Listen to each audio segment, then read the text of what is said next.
Okay, what's going on, ladies and gents? Welcome back to a brand new video. I am knee deep in work at the moment. We are literally 5 days away from finishing my degree, finishing third year, and I'm mad stressed and crazy busy. So I thought I'd just sit down and do a Q&A with you guys. So let's do it. So I thought I'd just run through some of the questions that you guys have been asking me just to get a video out for Sunday, because I'm determined to stick to my one video a week, and because of the deadline I haven't been able to film much. I'm currently filming a week in the life of an architecture student, so that will be out in probably a couple of weeks time, because I want to sit down and really enjoy editing that one. So look out for that. So a lot of the questions that you guys have been asking me I will be answering in that video, but for today we're going to cover some other questions. So let's do it. So the first question that we have is, how much maths is involved? So this is a question I get asked a lot. Like I get this very often from kind of younger people that are doing their GCSEs at the moment and looking to choose their A-levels, people that are doing their A-levels at the moment who might not be studying maths and kind of want to study architecture at university. They're obviously unsure whether they can do architecture or not because of like the maths involved. And to be honest, I'm going to be completely honest here. Throughout my time at university studying architecture, we have hardly used maths at all, like hardly. So I don't know if that's my course. I don't know how that compares to other universities. Obviously other universities have different modules. Some universities I know do a lot more physics based and kind of mathematical based modules, but we just haven't had that at my university. So from my experience personally, we haven't really used much maths at all. Maybe in first year and second year when we were doing kind of our technical module, there were some calculations that we need to do to find out surface areas, to find out positioning in columns, kind of fire regulations and general stuff like that. But that's kind of like simple maths. That isn't like some complicated stuff that you guys would probably think that you would do for architecture. So from my experience, we haven't really used maths at all. And I think that is kind of important to take that on board, because I think a lot of people think that you need to be like this amazing mathematician to do architecture. But from my experience, I don't think it's that important really. Do you have time to go to the gym and go out with friends? So currently, no, because the gym is closed. I can't exactly go out and see any friends because of the social distancing and everything and the isolation. But obviously at university, yes I would. Mentioned it before, plan, schedule ahead, you'll have time, see your family, balance, etc. But yeah, so yeah, you do have time if you balance. How do you get inspiration when you don't have anything? In brackets, reading is boring. So I think inspiration can come in all kind of, I think inspiration can come from like all different directions. I think you can pick up inspiration from many different things. But for me, I think it's just looking at work and kind of looking and reading, not necessarily reading a book, but kind of looking at an architecture book, kind of looking at the work and how they've represented their work, how they've done certain drawings, and kind of understanding the process and the theory behind a lot of work is kind of what interests me. So I think just the most important thing is just to look at as much work as humanly possible, whether that's on Pinterest, whether that's on Instagram. So Instagram is a really good place to find some really interesting work. Whether that is reading, if you enjoy reading, then definitely advise you to do that. Even if like watching films, sometimes I'm watching a film and I'll get inspired by something and it'll kind of flick something, or like flick an architecture switch in my head, and that'll get me going. So I think in some ways you've got to try not to force inspiration and let it happen naturally. Sometimes things will just pop into your head and you won't even realise. There's also a website where you can actually find architecture projects and other architecture student work. And there's obviously the RIBA where they've got the President Medal, so I'm assuming, so you can look on the RIBA website and kind of look at that work for inspiration. So there's many different things and ways to find inspiration. So yeah. Getting through deadline weeks, currently just finished first year, any tips for level 5? So level 5, if you guys don't know, is second year. Getting through deadline weeks, I think there's many ways to get through. There's many little kind of tips and tricks to kind of get around that, and that is something that I will be talking about in my week in the life of an architecture student video. But essentially I think it's important to find little ways to kind of switch off from the work, like briefly, because obviously at a deadline week you don't necessarily have much time to have a day off or like half a day off. So I think it's really important to, throughout a deadline week, is have little moments of rest, Not too long, because it's very slippery slope when you start having rest and having a couple hours off. It's very difficult to then get back into the work. But yeah, I just think moments of rest and switching your mind off to kind of reset the brain when you come back to work. And I think that's a good way to kind of maintain the motivation, because you will keep kind of thinking of new things and thinking of ideas. And very similarly to what I mentioned before, looking at inspiration, looking at Pinterest, Instagram, it's a good way to keep you motivated during those deadline weeks. And level 5, I think the important thing of second year is to kind of test as much as possible. So essentially first year is you getting into university, you kind of trying to get comfortable with the course, trying to figure out how to do certain things, and you kind of learning the basics of the course. You might build up some skills in certain areas. In second year, essentially you want to build on those skills that you've learned in first year, but also test softwares, test different ways of representing work, test different skills, and kind of gather as much information and do as much research as possible before you go into third year to kind of set yourself up for third year. So first year is kind of getting yourself into the course. Second year is essentially learning as much as possible to set you up for third year, the final year. And I think that's really important. So just utilize second year to research, test things out, use softwares. I think that'll set you up nicely for final year. So we've got a good question here. Do you annoy your family members or friends with your architect student lifestyle? So I actually asked my mum this question yesterday, and she had an interesting response. No, on a serious note, I think with architecture, with my family, they very much understand the work that I'm putting in, because they see me sat there at the desk all day, every day, working away. I don't think it annoys them, because essentially I'm just sat there with my headphones on, with my music in, and just doing the work. I don't really get involved in what they're doing, and I just kind of just crack on with my work. So in some ways that doesn't really annoy them, because I'm just kind of doing my own thing, I'm out of the way. But then obviously there is the moments where my sister wants to go do something, she wants to go on a walk, she wants to take the dog for a walk, she wants to go on a bike ride. And she says I do get very boring, because I just don't want to do anything. And obviously I get quite tired, I can get quite grumpy and miserable if I'm just literally sat in the day, if I'm literally just sat in the house all day, every day doing work. So there's those aspects to it, but essentially I don't think they are annoyed.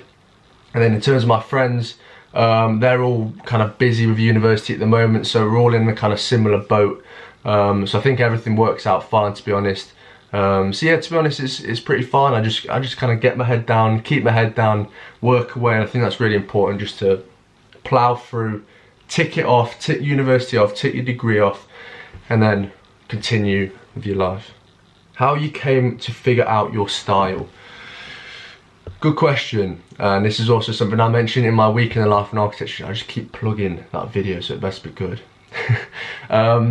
So I think this is like trial and error. I think this is really important, just trying things out and finding your way. It might take you a very long time to find your style and to find what you kind of enjoy doing, and that is fine. Some people might find it really quickly in like the start in first year and just find a way of representing their work that they really enjoy.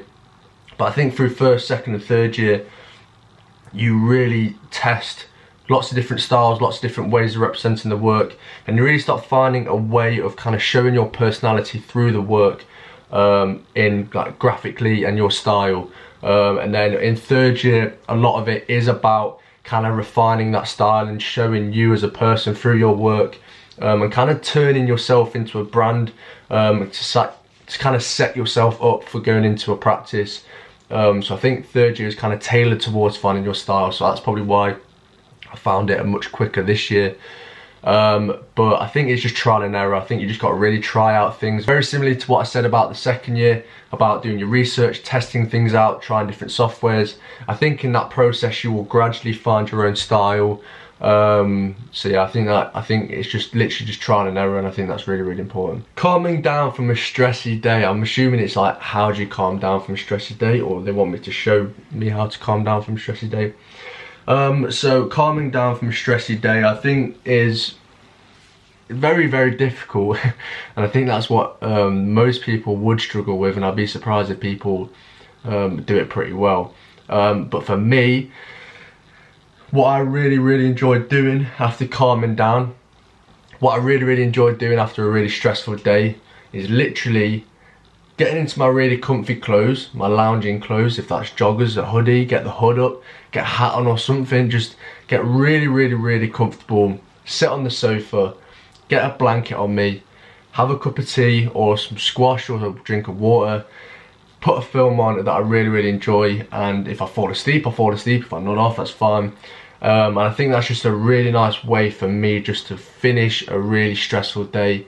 And kind of once I've kind of achieved something, I really do enjoy just sitting down in front of a TV and watch a film and kind of just completely switch off, kind of mong out for a bit.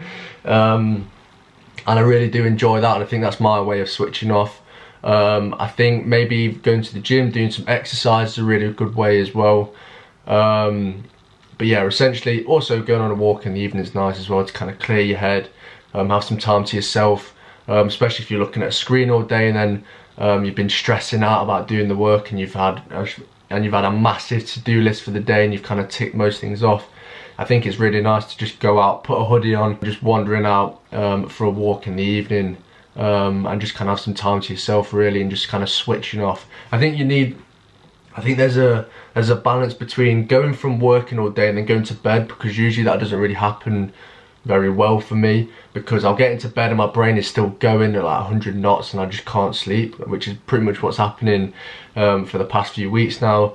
So I think there needs to be like a time gap between when you finish work or when you finish university work, between then going to bed. I think you need like a half an hour / hour gap to kind of switch off and kind of turn your brain down, and slowly start getting into that kind of sleeping state, ready to go to sleep and switch off. Any other YouTube architecture related channels you'd recommend besides yourself and 30x40 Studio? So firstly, absolutely fantastic that you're comparing me alongside 30x40, because their channel is actually unbelievable.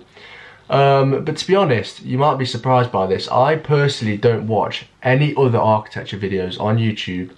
I think it's because I make those videos, and I don't want to then go and watch those kind of videos. So I watch a lot of podcasts and a lot of things that aren't related to architecture. So I personally don't watch any architecture videos, apart from the occasional 30x40. So I would personally just say that subscribe to me, Thomas Rowntree, and yeah, just stay here, just chill here. It's quite nice here, it's comfortable, it's enjoyable, it's fun, it's chilled. Just stay here, might as well. One activity / thing you can always depend on to help you de-stress, like I mentioned, going on a walk, just having some time to yourself, watching a film. One piece of advice you'd receive that helped you a ton through architecture school. So I think this is a really good question, and something I've only come to realise very recently, and that is the importance in working smarter, not harder.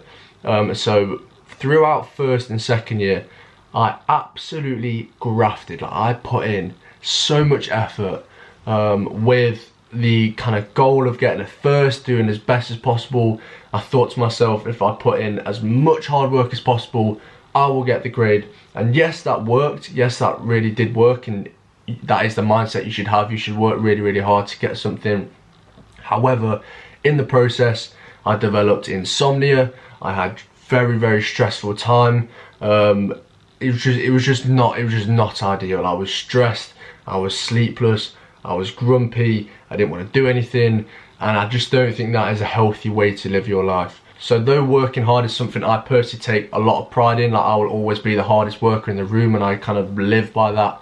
But in the past probably 6 months, I've kind of flicked a switch, and kind of leaning towards working smarter rather than harder. So finding things, so I think what I mean by that is finding ways to get around things, finding ways to help you balance things a little bit better, finding ways to have that alone time and that time to switch off. Because I think working smarter, you can continue working hard, but essentially you're just finding ways to, how do I even describe that? It's really difficult. So for example, in the evening, if I'm working kind of a really late night, and it'll get to about 2 o'clock, and I'm sat there and I'm trying to work really hard, and I'm thinking, right, I need to keep working hard, I need to get this done. But I begin to be really unproductive because it's late at night, and I'm really just not doing much work. Essentially, I'm just sat looking at the screen trying to do some work. what I will try and do now, go to sleep, switch off the laptop, wake up the following day and continue that and kind of do it within a short period of time. So say if I've got a task that would usually take me an hour or two at 2 o'clock in the morning, I will then try and do it the following day within like half an hour or something like that. And that way I'm doing things more productively, I'm maintaining my sleep pattern, I'm feeling better throughout the day, I'm not as tired. And I think it's just those tiny little things where you kind of begin to work a little bit smarter. It's a really difficult one to explain. I will try and kind of do a video around working smarter because it's something I've really put some importance on recently. So I will try and do a video about it. I've really struggled explaining that then, so I do apologise. Do you think the current situation is going to make finding a job harder than usual?